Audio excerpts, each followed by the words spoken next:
There is a beautiful village near the beautiful lake, called Himakal. The houses nestle into the banana gardens, and there are sunny little courtyards with banana and mango trees and orange trees heavy with fruit.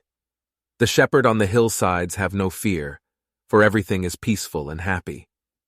But once upon a time Himakal was a very sad place, for a big snake called Cobra lived on the hillside and came down every day to the village and caught people and ate them. Every day this happened until the people ran away to other villages, and Cobra was left deserted and empty. The king heard of this, and he asked in the council what could be done to kill Cobra, and one chief said one thing and another chief said another, but no one was found brave enough to go to Himakal and kill the great snake. Then a poor peasant man, called Mesa, came to the council and said, "Sirs, I will kill Cobra." And they offered him spears and big hunting knives, but he refused them all and said, "Give me a large water pot and some blue beads and some brass and fang bracelets and a ring, and I will go and kill Cobra." So they gave him all he asked, and he set out on his journey, his little son carrying the water pot with the other things inside it.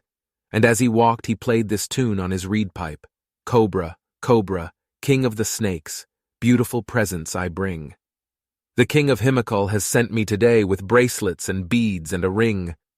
As he neared Himakal, the old snake on the hillside heard him corning, and because snakes are very fond of music, he listened happily and sang back, "I am Cobra, the king of the snakes. 2 bold raiders I see, but if they bring me the gifts of a king, they will be welcomed by me."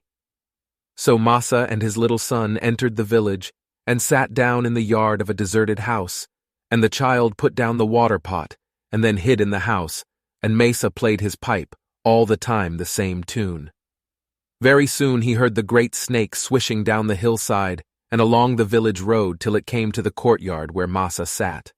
He never stopped playing until the snake went up to the water pot and looked in to see his presence.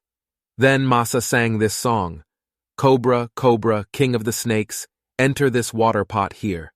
The king of Himakal has sent you a bed on which you shall sleep for a year." When the great snake heard this song, he got into the water pot and wound himself round and settled down to sleep, and Masa played very softly over and over again, "Cobra, Cobra, Cobra, Cobra, Cobra."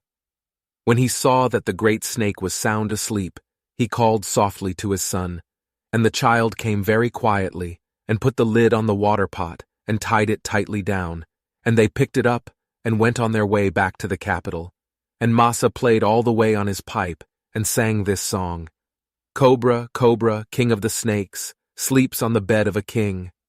Beat all the drums, play all the harps, dance and make cheery and sing." And every village they came to, the people ran out after them, singing and dancing and beating drums and playing harps because the great snake who had eaten so many people had been caught.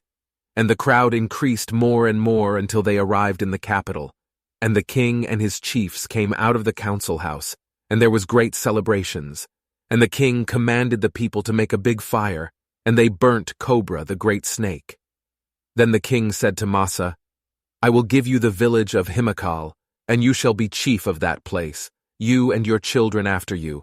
And his little boy, who had carried the water pot, was chief after him, and his grandchildren live in Himakal today.